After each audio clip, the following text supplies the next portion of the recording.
आज 9 ऑगस्ट हा दिवस जागतिक आदिवासी दिवस म्हणून साजरा करतात। या दिवशी सर्व जण आदिवासी बांधव एकत्र येतात आणि आपल्या आपल्या संस्कृतीप्रमाणे वेशभूषा घालतात, गाणे आणि नृत्य करून हा दिवस मोठ्या आनंदाने साजरा करतात। तर चला माझ्याबरोबर तुम्ही सुद्धा आपल्या डहाणूमध्ये होणाऱ्या जागतिक आदिवासी दिवसाचा जो कार्यक्रम आहे तो पाहायला। धन्यवाद।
माझ्या चॅनलमध्ये जागतिक आदिवासी दिवसाच्या सगळ्यांना हार्दिक शुभेच्छा। आपल्या बरोबर आहेत आपल्या डहाणूचे आमदार श्री विनोद निकोले साहेब आणि सर 9 ऑगस्टला जो जागतिक आदिवासी दिवस साजरा केला जाणार आहे त्याबद्दल आपल्याला सविस्तर माहिती देणार आहेत। तर सर सगळ्यात पहिला तुमचं खूप खूप स्वागत।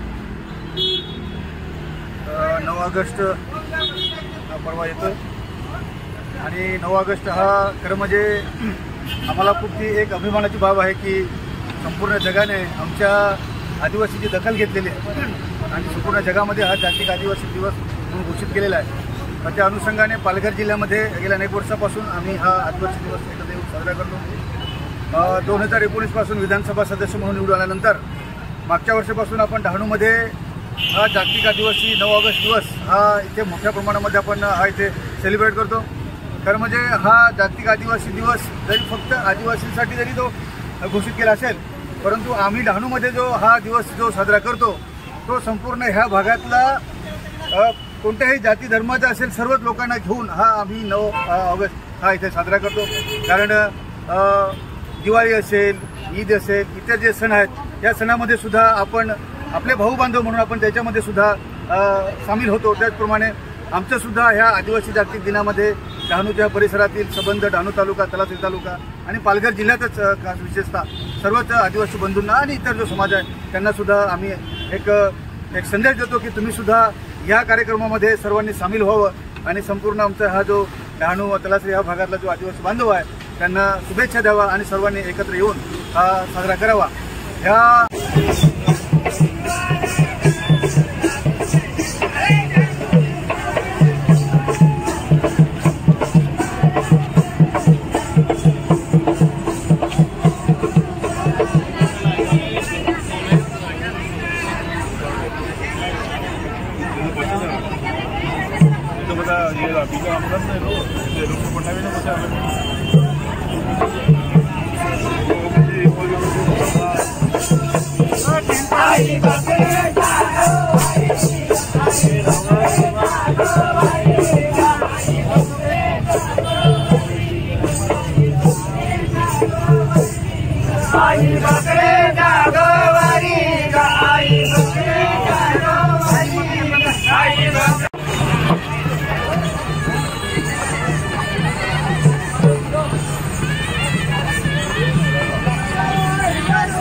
व्हिडिओ आवडला तर एक लाईकचं बटन नक्की दाबा आणि जास्तीत जास्त लोकांपर्यंत शेअर करा. धन्यवाद.